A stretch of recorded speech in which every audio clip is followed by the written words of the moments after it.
इस कार्यक्रम की पुण्यार्जक हैं श्री दिगंबर जैन मुनि संघ प्रबंध समिति रजिस्टर्ड, पार्श्वनाथ भवन, नाटाड़ियों का रास्ता, जयपुर 3, राजस्थान।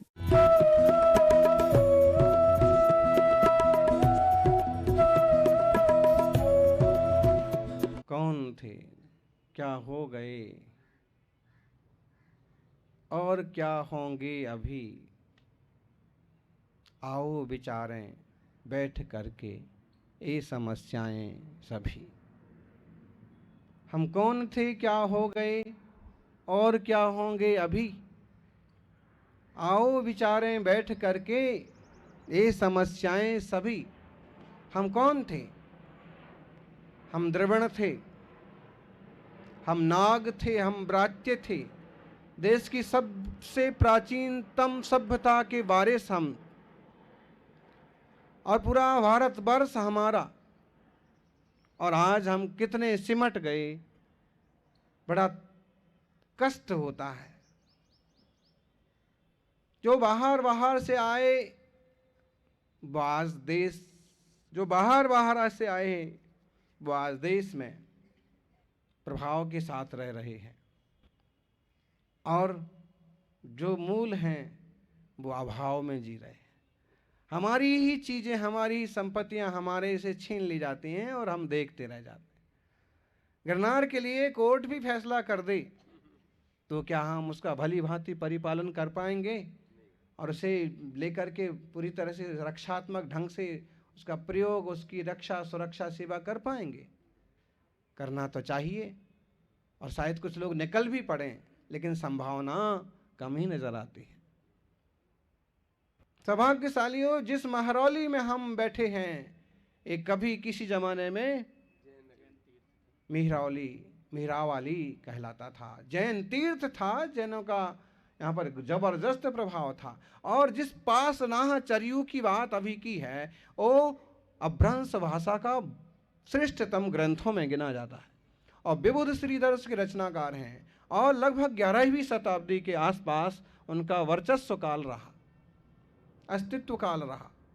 और उन्होंने जो लिखा, अभी प्रोफेसर अनिकांत कह रहे थे ना कि मैंने उत्तुंग तालु देखा, हरियाणा से मैं दिल्ली की तरफ, जोहनीपुर की तरफ, योगनीपुर की तरफ गया और मैंने उत्तंग तालु देखा। उत्तंग ताल, उत्तंग तालु, उत्तम मानस्तंभ। भगवान महावीर स्वामी के ऊपर से विमान निकलते थे ना, आज भी निकल रहे हवाई जहाज। पुष्प वृष्टि और होती जाए तो बढ़िया आनंद हो जाए। योगनीपुर, जोहनीपुर इसका नाम रहा। पहले इंद्रप्रस्थ कहलाता था, फिर बाद में जहांगीराबाद भी कहलाया, और बाद में नाम बदलते गए। और जो वहाँ पर लोहे का स्तंभ टाइप का है ना, उसके आधार पर जो किस्सा चालू है कि यह अनंगपाल राजा ने गढ़वाया था। अनंगपाल राजा भी बड़े प्रतापी थे और जैन धर्म के काफ़ी प्रशंसक थे, और उन्होंने कुछ ब्राह्मी लेख लिखवा करके, और कुछ आज की भाषा में कहेंगे तो पुरानी देवनागरी के लेख, और शायद पुरानी देवनागरी के लेख बाद में भी लिखे गए होंगे। तो उस पर जो लेख लिखे हुए हैं, अंदर जाने को नहीं दिया, नहीं तो ब्राह्मी का अपन कुछ उसमें से पढ़ने की कोशिश करते। तो कहते हैं जब ये पिलर लगवाया तो लगने के बाद भी थोड़ा ढीला रहा, हिलता था, और बोले इस कारण से बाद में इसका इतना प्रभावशाली क्षेत्र था कि इसके हिलने के कारण से लोगों ने इसका ढिल्ली, किल्ली कहलाता था ये, किल्ली जो है, जैसे ये स्तंभ है इतना बड़ा, आज अपन किल्ली, कील को, छोटी कील को ही बोलते हैं, लेकिन इसमें लोहे के इतने बड़े इसको भी, और ये अभ्रक का और लोहे का मिश्रण है, तो इसको किल्ली ढिल्ली, और जो किल्ली है वो कैसे है, ढिल्ली। तो इतना बड़ा नाम कौन बोले, जोगणीपुर, जहांगीराबाद। तो लोगों को धीरे धीरे ढिल्ली और ढिल्ली, किल्ली ढिल्ली की वजह से धीरे धीरे ये क्या नाम हो गया इसका, ढिल्ली।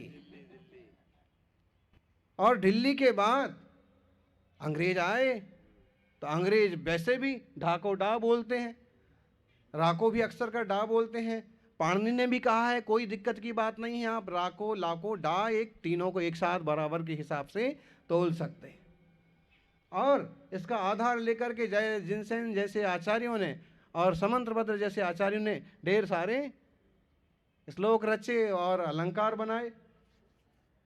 तो ओ दिल्ली क्या हुआ, धीरे धीरे दिल्ली बन गया, और दिल्ली दिल्ली बन गया, और दिल्ली देहली बन गया। देहली, देह में लीन रहने वाले लोग जहां रहते हैं, देहली देह में लीन है भाई। शरीर का कुछ नहीं बिगड़ना चाहिए, शरीर टिप टॉप दिखना चाहिए, चाहे आत्मा का कुछ भी हो जाए। आजकल तो लगभग ऐसा ही है, थोड़े से प्रज्ञावान श्रावकों को छोड़ दो, थोड़े से प्रज्ञावान साधकों को छोड़ दो, तो कई बार तो साधु भी यहाँ आकर के देहली हो जाते हैं। दिल्ली दिल वालों की है, लेकिन ऐसा दिल वाला किस काम का कि जो दिल के पीछे अपनी आत्मा की आवाज ही भूल जाए। भाई जो शब्द आता है देहाती, ये प्राकृत भाषा का शब्द है। देहाता, देहाती, देहाती, देह में जो रक्त है, देह में जो लीन है, देह में जो आसक्त है, वो कहलाता है देहाती। 30 को आएगा, जब भी आएगा कोई बात नहीं। आज अपन ने कुतुब मीनार का निरीक्षण किया, और कुतुबुद्दीन ऐबक ने तो हम क्या बोलें, अब क्या कहें हैं, क्योंकि चोर कहना भी सजा का कारण बन जाता है। ताजा ताजा उदाहरण है, किसी को चोर कहना भी दुश्वार हो जाता है ना। हाँ, तो इसलिए किसी के लिए भी कुछ कहना इस जमाने में ठीक नहीं है। हाँ, ये जरूर है कि कह सकते हैं कि इन लोगों ने जिनालयों के पत्थर चुरा चुरा करके और अपने नाम के वास्तु देश में खड़े किए, लेकिन कितना मिटाएं, आज भी उन पर जिन मूर्तियां बनी हुई हैं, चाहे तो आप दर्शन करके आए। कैसा वैभव रहा होगा। 27 जिन मंदिर, जितना पुरातत्वविदों को जानकारी मिली, जितना उन्होंने लिखा, 27 जैन मंदिर बिगाड़ करके, तोड़ करके हैं। और अगर हम इसे जो कुतुब मीनार है इसे सीधा मानस्तंभ मान लें, तो वो 27 मंदिर और कितने उत्तुंग रहे होंगे। जिसका मानस्तंभ इतना ऊंचा है, वो मंदिर नाभिय जिनालय कितना ऊंचा रहा होगा। आज तो सिर्फ अपन उस पर चर्चा ही कर सकते हैं, विचार ही कर सकते हैं, लेकिन कैसा वैभव रहा होगा। और इसलिए जो अभी सुन रहे थे ना कि महरौली में भगवान जिनेश्वर की अहिंसा स्थल पर इतनी उत्तुंग प्रतिमा विराजमान करके इन श्रावकों ने महरौली की लाज रख ली, श्रावक समाज की लाज रख ली। आज भी कुछ है, हम यहाँ आएंगे, जो भी उत्तर भारत से आएगा उसको सबसे पहले अहिंसा स्थल के महावीर भगवान का दर्शन हो जाएगा। सौभाग्यशालियों, हजारों गाड़ियां निकलती हैं, और मेरी बहुत भावना रहती है कि ऐसे स्थानों पर तीर्थंकर प्रभु के जिन बिंब लगना चाहिए। आमेर वालों को भी मैंने कहा था, यहाँ हजारों पर्यटक आते हैं, आपके पास पहाड़ भी है, पहाड़ पर मंदिर भी है, थोड़ी कोशिश करके एक बड़ी सारी मूर्ति लगाइए। हर रोज हजारों जगह तीर्थंकर का चित्र जाएगा, और जहाँ चित्र जाएगा तो थोड़ा बहुत चरित्र भी तो पहुँच ही जाएगा। अभी वो लेडीज अर्जेंटीना की, हाँ, लगभग घंटे 2 घंटे से यहाँ संघ में अलग अलग साधकों से चर्चा कर रही थी इंग्लिश में, तो बहुत प्रभावित हुई। ऐसी साधना होती है, ऐसे साधक होते हैं। आज भी इस तरह के तपस्वी विद्वान हैं, कौतूहल होता है। और फिर चित्र देखने से चरित्र भी कभी बदल जाता है, फर्क तो पड़ता है। आप जैसे चित्र देखते हैं, आपका चरित्र धीरे धीरे, और धीरे धीरे क्या, आजकल के छोकरे छोकरियों को देख लो, पोर्नोग्राफी को देख लो, जिस टाइप की पिक्चर्स देखेंगे उस टाइप का उनका दिमाग चलने लगता है, उस टाइप की उनकी प्रवृत्तियां होने लगती हैं। इसलिए तीर्थंकरों के चित्र, मुनिराजों के चित्र और चरित्र दुनिया में प्रचारित होना बहुत जरूरी है। सौभाग्यशालियों, आज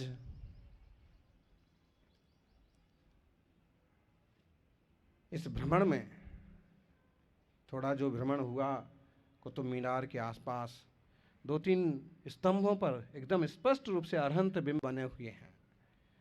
पांडुक शिला के आकार में वो है, एक स्थान घिरा हुआ है। स्वास्तिक, परम प्रभु का कमल जैसे चिन्ह भी बहुत जगह देखने को मिलते हैं। सुमेरु पर्वत की रचना के रूप में भी देखा जा सकता है, क्योंकि जो उसकी रचना ही ऐसी है। मेरु नाभि वृत्तो योजन सहस्र विस्कंभो जम्बू दीपाहा, और वह भी सीधा नीचे से ऊपर तक सुमेरु पर्वत का रूप भी हो सकता है। सब कुछ संभव है। महाराज जी, वहाँ एक श्लोक मिला है संस्कृत का, वहीं पर किसी ने पढ़ा पूरा, तो उसका नाम सूर्य मेरु शब्द था, और हमारे यहाँ पुराणों में सुमेरु को सूर्य मेरु भी कहते हैं। सुमेरु, कई पर्यायवाची नाम। हाँ, तो बहुत सुंदर मतलब ये रचना रही होगी, फिर जो भी है। लेकिन और अपनी चीज़ों की रक्षा के लिए लोग कितने सावधान रहते हैं। उसके पास में जो टूटा हुआ मस्जिद वाला विहड़ पड़ा हुआ है, वहाँ पर आज भी 10-12 टोपी वाले लोग उपस्थित थे। और जबकि आपका कहीं विहड़ पड़ा हो, कहीं मंदिर पड़ा हो, एक चौकीदार के दर्शन दुर्लभ हो जाएंगे। कोई उठा ले जाओ, कोई कुछ भी कर जाओ। थोड़ा गंभीर होना जरूरी है। अभी मानस्तंभ रास्ते में, यहाँ सुल्तानपुर, यहाँ से 3 किलोमीटर होगा, और मुझे तो साधु 1-2 साधु आए हैं, अब तो उन्हें वहीं विश्राम कराना चाहिए। लेकिन दिक्कत यह है कि साधु आए तो विश्राम कराएं, महाराज आए तो क्या करें आप। सबको स्पेशल आराम का चाहिए। हमको बोलते ऐसा अंदाज होता, हम वहीं उसी में ही विश्राम करते, वहीं ध्यान करते, सामायिक करते। वैसे भी सोने मिले ना मिले कोई फर्क नहीं पड़ता है, हैं? वैसे भी, लेकिन ये है कि इस तरह से जागृति बनी रहती है। साधुओं को, श्रावकों को पुरातन बिंबों, तीर्थों, जिनालयों आदि की परिक्रमा करते रहना चाहिए। आते जाते भले 1 सेकंड को, 1 मिनट को वहाँ रुको, लेकिन रुकना चाहिए। दखल बनी रहती है कि जैन श्रावक यहाँ आते हैं, जैनों का यहाँ कुछ है। तो सौभाग्यशाली इस मायने में हम जरूर हैं कि इतना प्राचीन वैभव हमारा रहा है। और अब फिर कोशिश करें, जैसा कि आग्रह कर रहे थे प्रोफेसर जी, कि मुनि संघ का योग तो बड़े संयोग से मिला है। और सच में आप देखेंगे कैसी भी कठिनाइयाँ आएंगी, जो साधना की रीतियाँ हैं उसी ढंग से चलना होगा। जो हमारी नीतियाँ हैं, मूलाचार की जो परंपराएं हैं, उस हिसाब से ही साधना होना है। अब कौन कितना लाभ ले पाता है और कौन कितने ढंग से तत्वदर्शी साधकों की सेवा कर पाता है, ये तो समय से मालूम पड़ेगा। लेकिन अद्भुत संयोग है। कुछ गंभीर साधक तो दिल्ली से इसीलिए दूर रहते हैं कि बोले अनुकूलताएं साधना की बैठेंगी कि नहीं बैठेंगी। और हम भी इसीलिए दूर थे, लेकिन 4-5 साल से लगे हुए थे लोग, निरंतर आवागमन चल रहा था। तो हमने कुछ अपनी बातें रखी। क्या बातें रखी तो आप लोग जानते हैं, लेकिन जो लोग दूसरे लोग रखते वो बातें नहीं रखी हमने, कि 50-50 होगा, कि ये होगा कि वो होगा। हमने इतना ही कहा कि वहाँ हमारी येषणा शुद्धि होना चाहिए और निहार शुद्धि होना चाहिए, तो जाएंगे। और जिस एरिया में ऐसा जमेगा वहाँ जाएंगे, नहीं तो नहीं जाएंगे। और होने को तो मुंबई में भी जमा, मैसूर में भी जमा, और जमाना चाहेंगे तो दिल्ली में भी जमेगा। और ना जमेगा तो अहिंसा स्थल कौन सा खराब है, तिजारा कौन सा खराब है। लोग आग्रह कर ही रहे हैं। दिल्ली जमेगा महाराज, जमेगा, दिल्ली जमेगा। हाँ, तो जो भी है, अपन इतना समझें कि अपने को थोड़ा गंभीर होने की ज़रूरत है और आगे वाली पीढ़ी को धर्म से जोड़ने की ज़रूरत है, स्वाध्याय की ज़रूरत है। यहाँ ऐसे विद्वान रहें ना तो हफ्ते में एक दिन घंटे भर 1.5 घंटे को आएँ, सब लोग बैठें और तत्व चर्चा हो, स्वाध्याय हो, और ऐसे ही पाठशाला हो। और कोई भी हफ्ते में, महीने में, 2 महीने में एक समय निकालिए, पूरी फैमिली को लीजिए और 2, 4, 10 मंदिरों के दर्शन करके चक्कर लगा के आइए, उसके बारे में जानकारी दीजिए, इतिहास बताइए। इस ढंग से आगामी पीढ़ी भी जिन धर्म से जुड़ी रहेगी और जैन धर्म की ध्वजा पताका आसमानी ऊंचाइयों पर लहराती रहेगी। सौभाग्यशालियों, वेद विज्ञान कराने वाला मार्ग है ये, देहात लोगों के लिए देह विरक्त करने वाला ये मार्ग है। आज भी मुनिराज केस लॉन्च करते हैं और योग बना तो 2 तारीख को लाल किले पर भी केस लॉन्च हो जाएंगे। बस आपकी जिम्मेदारी बनती है, आप जागते रहेंगे तो आपका सम्मान बना रहेगा, जिन धर्म का शासन चलता रहेगा, और आप सो जाएंगे, ढीले पड़ जाएंगे तो जैसे ढिल्ली हो गई ना, वैसे समाज भी ढिल्ली नहीं हो जाना चाहिए। हमको सम्मान की उतनी जरूरत नहीं है, जिन शासन का सम्मान बढ़ना चाहिए। कहीं जैसे हमारा पोस्टर लगा होगा, पोस्टर से कुछ नहीं होता है। पोस्टर में लोग हम ये नहीं पढ़ेंगे, ज़्यादा नहीं पढ़ पाएंगे कि कौन महाराज हैं और कितने बड़े हैं, लेकिन उसमें जो दिगंबरत्व वाला फोटो दिखेगा उससे मालूम पड़ेगा कि कोई जैन संत विराजमान है, जैन मुनियों की प्रभावना होगी।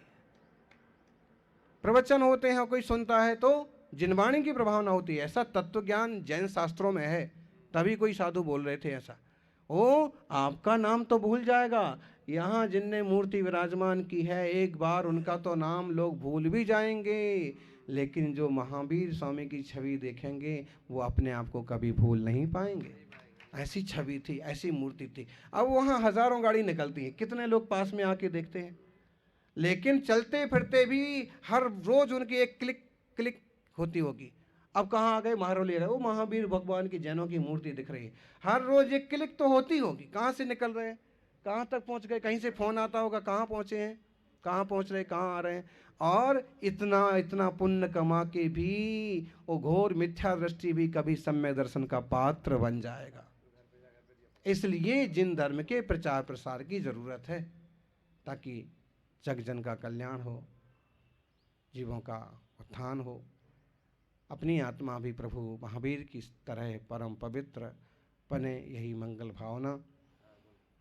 जय बोलिए तीर्थेश्वर वर्धमान महावीर भगवान की।